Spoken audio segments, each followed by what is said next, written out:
안녕하세요. 미국 유학고수TV 시청자 여러분들, 유학고수입니다. 자, 제가 지금 저녁에 산책 중이라서 조금 시끄러워요. 도로 주변을 가로수길을 걷고 있어서 시끄러움 양해 부탁드리고, 자, 한 구독자분의 아주 긴 사연이 있어서 읽어드리고 저의 생각을 좀 나눠드려 볼게요. 영상 감사합니다. 고수님, 미국을 설명하는 데 있어서 기독교 문화가 미국을 가장 잘 설명할 수 있는 요소인 걸 다시 배웠네요. 그쵸?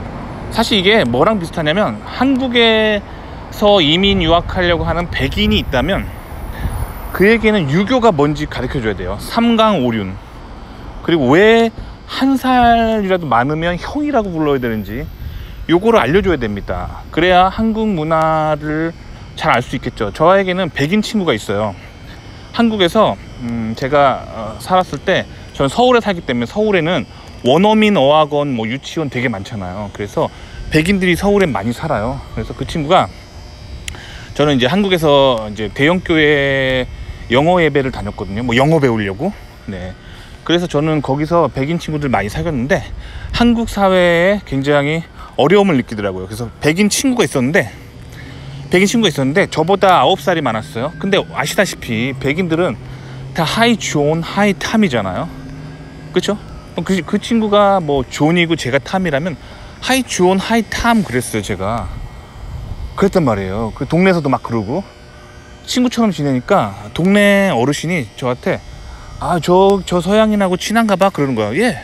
그래서 나이가 서로 어떻게 돼? 그래서 저보다 9살 많으니까 깜짝 놀라시면서, 무슨 9살 많은 사람 형님한테 왜 그렇게 하대해 자네는, 하면서 제가 엄청 동네 어르신한테 꾸지람을 받았습니다. 그죠? 그래서 제가 이게 문화적 차이가 되게 크구나. 그리고 그러니까 그 옆에 백인 친구가 저 아저씨 왜 너한테 화났어? 그러는 거야. 제가 그 코리안 컬처인데, 제가 그걸 설명해 줬어요. 한참 설명했어요. 그 중국의 공자라고 하는 그 동양인들의 그런 철학에 지대한 영향을 끼친 동양 철학가가 있는데 하면서 제자백과에서부터 다 설명해 줬어요. 그랬더니 딱 듣더니 그러는 거예요. 그래서 그랬구나. 그래서 왜? 그랬더니 자기가 자기 어학원에 어학원 원장이 있는데 자기보다 나이가 많대요. 자기는 그냥 미국식으로 하이 존, 하이 탐 할 때마다 굉장히 기분 나빠한다는 거야. 그리고 자기를 깍듯하게 call me Mr. Park 이렇게 하면서 되게 화를 낸다는 거죠. 그래서 그거 이제 깨달았다. 그거 이제 깨달았냐? 너 안 그러면 한국 사람들하고 관계 잘 못 맺어 하면서 제가 알려줬죠. 알겠죠? 또 이번엔 백인 여자분이 있었어요. 또 그 교회 친구. 근데 이 친구는 교회 열심히 다니는 착한 여자예요. 발랑 까진 여자가 아닌데 좀 노출이 심한 옷을 입는 걸 좋아해요. 약간 백인 여자들이 좀 서양에서 자유분방하게 자라서 그렇죠. 근데 이제 학부모들이 굉장히 자기를 싫어하고 자기 클래스에서 애들이 계속 드랍한다는 거야. 왜? 근데 모르겠다는 거야. 나는 알겠는데. 그래서 내가 복장을 그렇게 입으면 안 된다 그랬어요. 너 가슴이 지금 너무 많이 파였고 치마가 너무 짧다. 그러면은 사실 젊은 남자들은 널 좋아하겠지만 학부모들은 싫어해. 왜냐면 아들이 네 수업을 듣고 뭔가 나쁜 영향을 받을까봐 한국 부모들은 굉장히 걱정해 하면서 제가 코치를 해줬어요. 그래가지고 다음날 이제 마트 가가지고 목까지 오는 단추 잠기는 그런 블라우스 사고 긴 치마 입고 그랬더니 수강률이 완전 올라갔습니다. 부모들이 아주 안심하고 그랬죠. 컬처를 잘 알아야 돼요. 왜 그럴까요? 유교입니다. 유교 사회는 나이가 되게 중요하고, 그리고 여성의 노출을 억압하죠. 여성의 노출을 억압합니다. 아시겠죠? 그런 게 달라요. 그래서 이게 약간 이런 설명이 좀 필요해요. 그래서 문화 이해가 굉장히 중요하다는 거, 외국 사회에 성공하는 거 아시겠죠?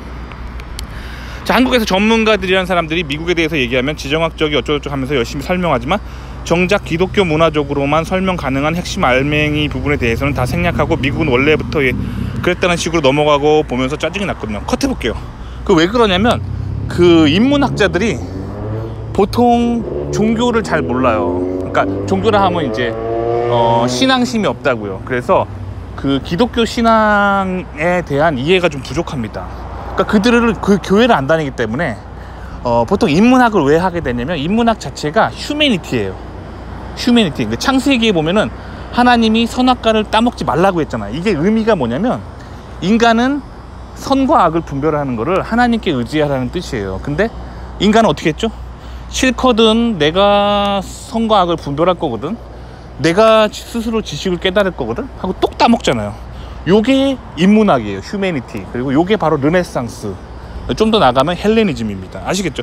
그러니까 이게 그렇기 때문에 보통 이제 인문학 공부하시는 분들은 인본주의의 관점으로 세상을 설명하기 때문에 기독교 신앙에 대한 이해가 없죠. 그렇기 때문에 그 사람들은 결국 겉으로 보여지는 거 얘기할 수밖에 없어요. 뭐 미국의 남부 그의 그런 노예제도를 쭉 설명하고, 그리고 뭐 나중에 달러 패권으로 미국이 세계를 지배하는 거 설명하고, 뭐 지정학적 위치하면서 뭐 막 여기 했는데 그건 어디까지나 다 결과예요.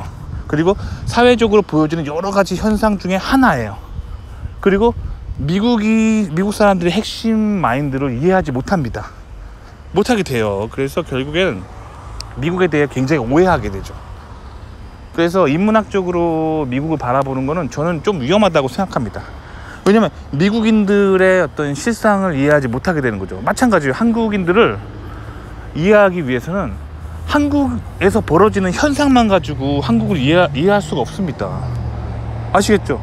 왜 한국에서 MZ세대들이 왜 그 회사에서 상사들이 뭐라고 말하면 왜 이렇게 격렬하게 반응하는지, 왜 일할 때 이어폰 끼고 있는데 이어폰 좀 빼고 일할래 하면은 왜 미친 듯이 째려보면서 왜 레이저를 쏘는지 그 심리를 이해 못하게 돼요. 왜 그러냐면 지난 수세기 동안 유교적 논리로 나이 많은 사람이 나이 어린 걸 억압했기 때문에 이제는 그렇게 살고 싶지 않은 거예요. 그 깊은 분노가 있어요. 젊은이들이 그 나이로 이렇게 까는 거에 대해서. 그거를 유교를 설명하지 않으면 설명할 수 없어요. 그동안 유교의 그런 체계로 마음에 깊이 응어리진 거에 대해서 이해를 못합니다. 그리고 한국의 좌파 우파의 극한의 갈등, 이것도 이해를 못합니다. 아시겠죠? 한국의 좌파와 우파의 극한의 갈등은 종교 갈등이에요. 종교. 한국의 전통 종교와 그리고 개신교 안의 어떤 정신세계의 부딪힘인데, 개신교와 한국의 전통 종교는 그 종교의 가르침이 완전 반대예요. 서로 180도 달라요. 그렇기 때문에 절대 섞일 수가 없습니다. 그러니까 극한의 어떤 부딪힘이 올 수밖에 없어요. 그러니까 유교를 설명하지 않으면 한국을 설명할 수 없듯이 기독교, 특히 개신교, 특히 청교도라고 하는 이 개신교 정신을 설명하지 않으면 미국을 절대 이해 못합니다. 아시겠죠? 그 다음에 고수님 설명이 훨씬 직관적이고 좋아요. 미국이 요즘 정치 이념 갈등이 심하다는 얘기가 있던데 이게 다 기독교 정신 회복을 위한 부흥 과정에서의 진통 과정과 연관이 있다고 봐도 되겠네. 정확하게 봤어요. 그러니까 이게 똑같아요. 지금 한국의 MZ세대의 갈등하고 되게 비슷합니다. 유교적으로 이렇게 오랫동안의 질서를 젊은이들은 이게 너무 싫은 거야. 그리고 올드한 세대들은 한국에서 유교로 어렸을 때부터 이렇게 계속 봐왔기 때문에 사회를 유교로 계속 하고 싶은 거예요. 똑같아요. 미국도 이 나이 많으신 세대들은 어렸을 때부터, 그들이 젊었을 때는 진짜 복음적이었어요. 왜 그러냐면 공립학교에서 수업하기 전에 기도하고, 학교에 기도회가 있고, 그리고 수업 시간에, 한국도 지금 국어 시간에 뭐 용비어천가나 그런 고대 문학들, 조선시대 문학을 배우잖아요. 마찬가지로 미국은 원래 학교에서 그 영어 잉글리시 리터레처죠. 영어 문학 시간에 성경의 시편 잠언 같은 그런 성경 구절을 공부하고 그랬단 말이에요. 문학의 한 형태로 우리가 용비어천가 읽듯이. 그러니까 굉장히 복음적인 문화가 이어오다가 1970년대에 이 지금 한국의 MZ세대의 어떤 뭔가 구세대에 대한 어떤 반항처럼 지금은 아니 1970년대 미국은 이제 그때 좌파 진보 운동이 굉장히 활발하게 일어나요. 그래서 어른들이 말하는 거에 무조건 반대하는 거예요. 그러니까 어른들이 뭐 예를 들면 성경에서 뭐 예를 들면 동성애를 하면 안 된다 그러면은 동성애 괜찮아 이렇게 가는 거예요. 그리고 뭐 성경에 의하면 뭐 사회주의나 공산주의를 성경은 반대하고 있잖아요. 그러면 어른들이 그렇게 얘기하면 우린 공산주의가 좋아 이렇게 가는 거예요. 이렇게 이제 사실 사람의 심리죠. 그렇게 왔는데, 근데 웃긴 거는 그렇게 1970년대 문화운동이 일어나서 미국은 지금 또 기성세대가 또 좌파 진보예요. 그러니까 이 젊은 세대들이 이제 성경 말씀으로 돌아가자 이러고 있는 거야 지금. 아시겠죠? 그러니까 모든 거는 기독교로 설명해야 돼요. 지금 이렇게 문화운동이 일어나고 있는 거예요. 그래서 지금의 그 젊은 세대들이 그러니까 지금 어린 세대들이 이 좌파 진보에 신물이 나 있어요. 그래서 미국에 지금 고등학생도 있잖아요. 10대. 그러니까 제가 지금 여러분들한테 방송으로만 이런 미국 유학고수 활동을 하는 게 아니라 저희 동네에 이제 꼬맹이들 있거든요. 걔네들하고는 직접 만나서 얘기합니다. 뭐 최근에 백인 유학 여고생이랑 뭐 백인 남고생들 이런 애들이랑 좀 얘기했거든요. 근데 얘네들이 하나같이 뭐라 그러냐면 좌파 진보에 빠진 어른들, 뭐 40대 50대 어른들 진짜 싫다 그래요. 왜? 그랬더니 좌파 진보의 슬로건은 약자에 대한 배려인데 정작 그 10대 자기를 약자 아니라는 거야. 자기들 전혀 배려해주지 않는데, 그리고 자기를 항상 기득권에 대한 피해자로 본대. 40, 50대 좌파들이. 그래서 자기들을 전혀 도와주지 않는데, 그런데 당신은 달라요 그러는 거야. 당신은 어른인데 뭐 대학교 어디 가면 좋을지 다 얘기해주고 너무 친절하고 어른들이 당신 같았으면 좋겠어요 그런 거야. 그래서 야, 뭔 소리야, 너네들도 그 동네 어르신들 뭐 그러니까 같은 니네 백인 커뮤니티에 그 어른들 없어? 그랬더니 백인들의 현재 문화는 자기밖에 생각 안 하고 자기를 그 진보 좌파의 피해자로 생각한대요. 그래서 재벌들이 이렇게 다 세상의 기득권을 가지고 있고 자기들은 피해자고 이렇게 보기 때문에 10대들을 정작 전혀 도와주지 않는데, 그래서 너무 외롭대. 10대들은 방치된 채 그냥 이렇게 커야 된대. 아무도 도와주지 않는데. 그래서 제가 그 고등학생한테 성경책을 선물해 줬어요. 읽어보라고. 이게 너무 고맙대요. 그리고 성경 말씀이 이렇게 좋은 건지 몰랐대. 어른들이 안 가르쳐 준대. 아시겠죠? 그러니까 이게 한국의 MZ세대 문화랑 조금 비슷해요. 근데 한국은 이제 그게 기독교를 중심으로 일어났다기보다는 유교를 중심으로 일어나는 거죠. 그 한국의 꼰대 문화가 너무 싫은 거야 지금 MZ들이. 그리고 그거에 대한 격렬한 저항이죠. 이게 1970년대에 그 미국에 있었던 좌파 진보 운동이랑 조금 비슷한데, 지금 또 한국 MZ세대들은 그게 또 좌파 진보 운동은 아니야. 왜냐면 한국에 지금 40대가 이제 그들 젊었을 때 군사 독재로 인해서 우파를 극렬하게 미워하면서 다 좌파가 됐잖아요. 그래서 MZ세대들은 또 좌파는 아니야, 우파야. 우파면서 유교적인 어떤 그런 게 싫은 거예요. 그러니까 사실 저는 MZ세대에게 희망이 있다고 생각합니다. 요 사람들이 그럼 유교는 싫고 우파다, 그러면 이 사람들은 어떻게 보면 기독교 진정한 기독교인으로, 진정한 개신교인으로 이제 될 가능성이 굉장히 높거든요. 그래서 저는 한국의 MZ세대에 희망이 있다라고 거기서 봅니다. 아시겠죠? 그리고 지금 한국의 40대 분들은 거의 이제 종북이라고 할 수 있을 만큼 북한을 너무 사랑하죠. 북한의 정신세계가 넘어갔다고 저는 봅니다. 그래서 한국의 지금 40대, 50대가 이끌어가고 있는 이 한국의 좌파 문화는 매우 위험하다고 생각해요. 그래서 가만 놔두면 뭐 북한의 나라 팔아먹을 뭐 그런 사람들이 되게 많아요. 뭐 제 개인적인 생각입니다.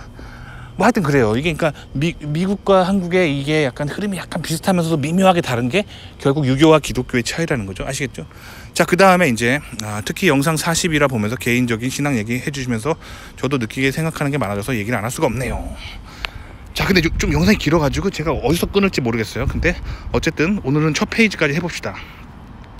저도 사실 모태신앙이긴 하지만 썩 기독교적인 가정에서 자라지 않았습니다.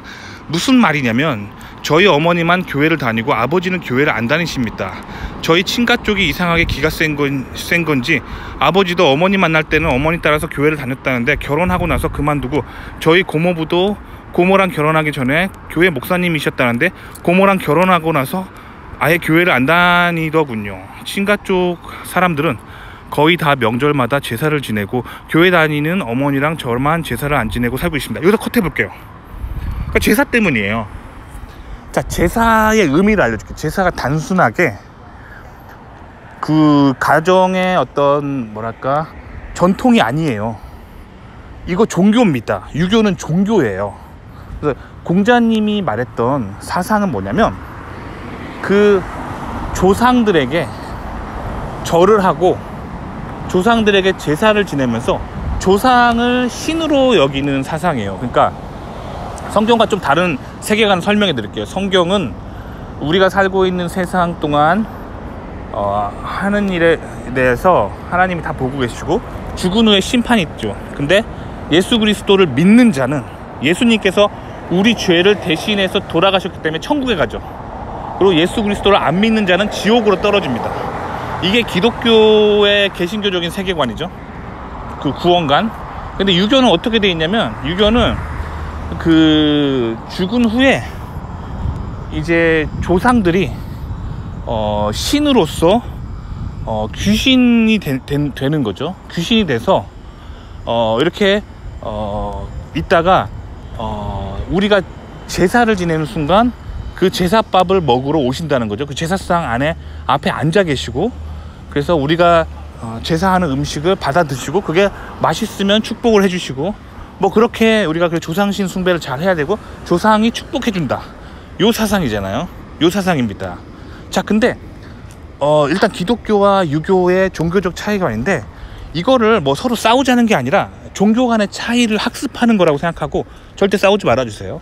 자, 그러면 이 관점을 기독교에서는 어떻게 보냐면 기독교는 사람이 죽으면 저는 기독교라는 게 개신교를 말하는 거예요. 사람이 죽으면 천국과 지옥으로 가는 심판이 있고 그게 그 영혼들이 이승으로 다시는 돌아올 수 없다라고 개신교는 그렇게 성경에 적혀 있어요. 그러니까 즉 개신교적인 관점으로 봤을 때 우리 그 죽은 후에 조상신이 다시 돌아와서 밥상 안에 앞에 앉아 있는 거는 그 조상신이 아니라고 보는 거예요. 개신교는. 그럼 뭐라고 보냐면 그거는 이제 사탄의 무리, 그러니까 마귀죠. 마귀. 사탄 악마를 따르는 밑에 그 하등 천사들이 하등 타락한 천사. 그러니까 사탄 마귀는 다 원래 천사였어요. 그건 아시죠? 성경에 그렇게 적혀 있습니다. 그런데 그들이 하나님을 배신하고 그 천국에 있는 천사들의 3분의 1이 하나님을 배신하고 그리고 사탄을 쫓아서 사탄의 무리가 돼서 천국을 떠난 거죠. 그래서 그 악마와 악마의 무리인 마귀가 된 거예요. 그래서 그들이 마치 조상신인 것처럼 흉내낸다라고 개신교는 봅니다. 그렇기 때문에 그게 우상숭배고 그리고 그런 마귀들의 장난이다라고 보는 견해인 거예요. 이 개신교적으로 본 종교적인 현상입니다. 자, 그러니까 어떻게 보면 이게 굉장히 기독교, 특히 개신교와 유교는 굉장히 큰 마찰을 겪을 수밖에 없습니다. 그래서 사실 저도 이 문제 때문에 굉장히 힘들었어요. 왜냐면 저도 사실은 저희 집안만 교회를 다녀요. 현재로서는.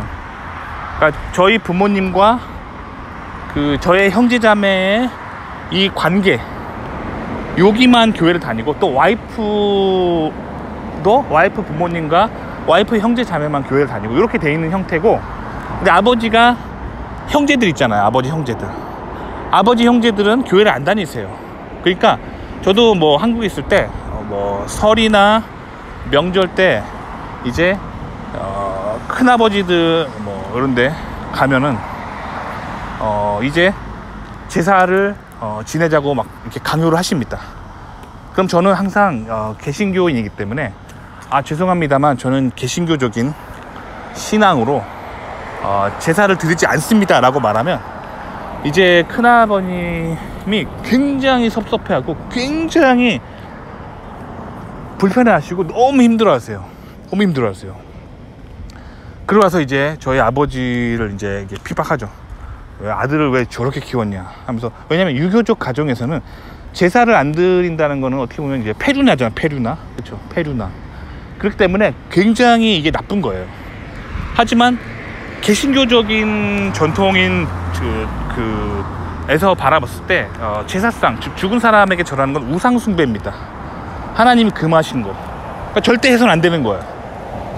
이게 왜 중요하냐면 그리스도를 우리에게 메시아로 주셨다, 그리스도를 구원자로 보셨다는 게, 구원자로 하나님이 이 땅 가운데 내려오셨다는 게 개신교의 아주 신앙의 뿌리이기 때문에 다른 신에게 절하면 안 되는 거예요.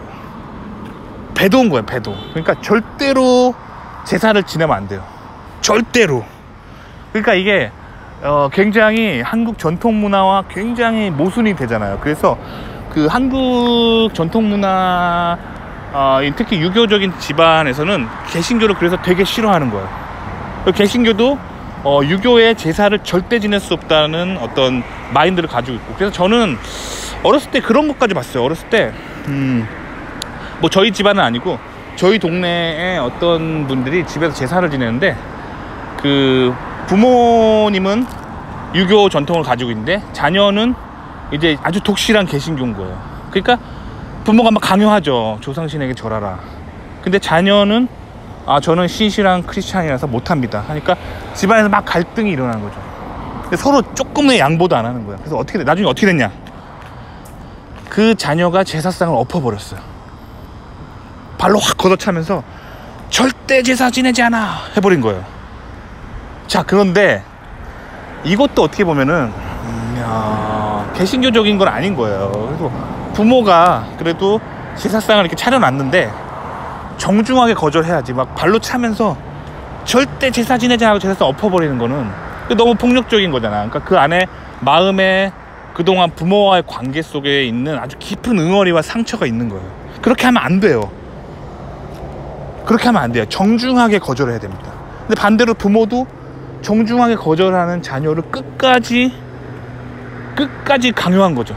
끝까지 그 자유의지를 존중하지 않고 끝까지 강제로 제사를 지내게 했기 때문에 이 부모와 자식 간에 서로 감정이 극한까지 간 거예요. 그렇죠? 그러니까 그렇게 되면 안 되는 거예요. 그러니까 결국에 그 집안에 가지고 있는 부모와 자식 간의 관계가 너무 안 좋다는 거를 증명하는 거죠. 근데 저 같은 똑같은 케이스가 저의 큰아버지와 저의 관계에 있었어요. 큰아버지가 계속 강요하시지만 저는 갈 때마다 개신교인이라서 절을 할 수 없습니다. 개신교인이라서 절을 할 수 없습니다. 1000번 물어보면 1000번 그렇게 정중하게 대답해야 이게 매너겠죠. 그래서 저는 1000번 물어봐도 1000번 거절합니다. 1000번 반사. 근데 이게 한국의 사회에서 아주 굉장히 큰 갈등입니다. 종교적인 문제이기 때문에 해결될 수 없어요. 왜냐하면 종교라는 거는 굉장히 중요합니다. 개신교인에게 구원이라는 건 되게 중요한 거예요. 개신교인은 죽어서 우리의 영혼이 천국과 지옥의 심판을 받고 천국에 들어가서 영원히 하나님과 행복하게 낙원에서 산다라고 성경에 적혀 있잖아요. 이거 얼마나 좋은 거예요. 난 천국 가고 싶어요. 저는 진짜 천국 가고 싶어요. 저 진짜 죄인이고 저 되게 부족하거든요. 진짜 천국 가고 싶어요. 이 천국행 티켓을 절대 놓치고 싶지 않아요. 근데 천국행 티켓이 비싼 것도 아니에요. 돈이 드는 것도 아니에요. 그 예수 그리스도를 나의 구주로 받아들이고 나의 죄를 회개하면서 살면 그냥 되는 거예요. 그러니까 이거 절대 저는 놓치고 싶지 않은 거예요. 근데 이게 한국 사회에서 굉장히 큰 거예요. 근데 님의 지금 가정이 이렇게 기우는 거는 제사를 지냈기 때문이에요. 그러니까 어머니랑 저만 제사를 안 지내고 살고 계속 keep going. 절대 하지 마세요. 저는 그 제사 지낼 때 그 방에도 안 들어갑니다. 왜냐면 그 방에 종교적으로 관점으로 바라보면 그 방 안에 실제로 존재하는 거는 이 마귀와 사탄의 무리라고 성경은 말하고 있기 때문에 방에도 안 들어갑니다. 그렇죠? 전혀 참여하지 않아요. 전혀. 근데 아버지가 그렇게 가장으로서 그 제사에 참여하셨기 때문에 그 어떤 영적으로 그거 영향을 받는 거죠. 그래서 그 것들을 과학적으로 증명할 수는 없습니다. 실제로 제사상을 받는 것이 조상신인지, 유교에서 말하는 조상신인지, 그리고 개신교에서 말하는 그런 어떤 마귀의 물인지 그건 알 수 없어요. 인간의 눈으로 볼 수는 없어요. 볼 수 없어요. 그런데 여러 가지 정황들을 봤을 때 이제 개신교 쪽에서는 절대 그거를 받아들일 수 없는 거죠. 그리고 유교 쪽에서는 그 조상신의 복을 받기 위해서는 정말 하고 싶은 거고. 그러니까 인간과 인간의 어떤 내면의 그런 정신세계의 아주 급격한 충돌이죠. 그래서 한국 사회에서 제사 때문에 굉장히 많은 어려움을 겪고 있습니다. 자, 근데 여기서 중요한 거는 카톨릭의 존재예요. 자, 카톨릭은 근데 제가 뭐 카톨릭의 모든 유파를 조사해 본 건 아니지만 제 친구 중에 카톨릭 믿는 애들 보면은 대부분 이제 제사 문제 때문에 카톨릭을 믿습니다. 왜냐면 카톨릭에서는 카톨릭은 전 세계 어디를 가든 이게 현지 문화를 좀 존중하는 문화가 있어요. 그래서 현지 문화, 뭐 예를 들어 아프리카에 들어간다. 그럼 아프리카에서 뭐 조상 숭배를 하고 막 그런다. 막 원시 부족의 어떤 그런 토테미즘이나 뭐 이런 걸 한다. 그러면 그거를 존중해주는 경향이 있어요. 그거는 그대로 하고 우리 카톨릭 처치에 나오면 돼. 카톨릭 그 성당에 나오면 돼. 이렇게 말하는 거죠. 또 마찬가지로 뭐 이렇게 동남아도 보면은 막 뭐 이렇게 동남아식 그런 뭐 이렇게 그 지역 원래 신들이 있어요. 그거에 대해서 예배할 수 있도록 허락해 줍니다. 그래서 카톨릭은 조금 좀 더 진보적이에요. 느슨한 거예요. 느슨한 거. 자, 근데 개신교는 이거를 받아들이지 않는 거예요. 카톨릭의 이 종교 다원주의와 종교 진보적인 스탠스를 개신교는 받아들이지 않는 거예요. 그래서 카톨릭과 개신교는 같은 기독교가 아니라라고 왕래를 끊고 분리돼 나온 게 개신교고, 그래서 그런 유럽의 그런 문화에서 벗어나서 미국으로 온 게 미국인들이에요. 그리고 그 미국인들이 한국전쟁 이후에 개신교를 한국에 전한 거고. 아시겠죠? 그러니까 한국의 개신교들은 미국의 청교도의 후예라고 보시면 돼요. 그렇게 보시면 됩니다. 자, 그런데 이제 카톨릭은 이제 청교도의 후예가 아니잖아요. 유럽에서 온 거잖아요. 그래서 이제 한국의 제사를 좀 허용해주고 오케이 해주는 부분이 있어요. 그쵸? 그래서 저는 어떻게 생각하냐면 종교 시스템의 수장이 오케이 한다고 해서 오케이 되는 거라고 저는 생각하지 않아요. 저는 성서주의를 따르거든요. 저는 개인적으로 미국의 청교도 정신을 가지고 있는 거예요. 그러니까 청교도 정신의 기본은 성경에 적혀 있느냐 아닌가, 그거를 중요하게 생각하는 게 이제 개신교 정신이거든요. 개신교는 그래서 오직 예수 그리스도만이 구원에 있다, 구원을 주신 이름이다 라고 오직 예수를 외치는 게 개신교 신앙입니다. 그러니까 한국 사회와 엄청난 갈등을 겪을 수밖에 없는 게 개신교입니다. 한국 개신교.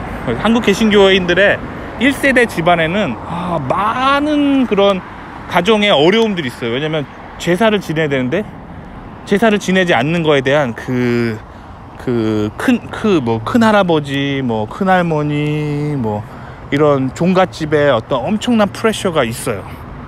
그런데 이제 그럼에도 불구하고 한국의 크리스찬 개신교 1세대들은 이거를 다 극복하신 분들이에요. 극복하시고 집안에서 제사를 끊어내신 분들이에요. 저희 저희 부모님 요때부터 제사가 끊어졌고, 그래서 저희는 제사를 안 지내요. 네버 제사 안 지내요. 그러니까 제가 제사를 안 지는 2대인 거죠. 저희 부모님이 1대고 제사 끊은 1대고 제가 2대고 이제 제 자녀는 3대가 되겠죠. 아시겠죠? 제사가 끊어져야 진정한 그 사람은 개신교인이라고 볼 수 있어요. 제사는 이제 다른 신에게 절하는 우상숭배이기 때문에 성경에서 금한 거잖아요. 십계명에 나오잖아요. 제 1항은 하나님 여호와 외에 다른 신을 섬기지 말라라고 클리어하게 적혀 있잖아요. 그거를 무시하면은 솔직히 저는 개인적으로 개신교인이 아니라고 생각해요. 그렇죠? 그래, 그게 이제 개신교입니다. 아시겠죠? 나머지는 이제 제가 또 해보도록 하겠습니다. 오늘은 여기까지 하도록 하겠습니다. 도움이 되셨길 바랍니다.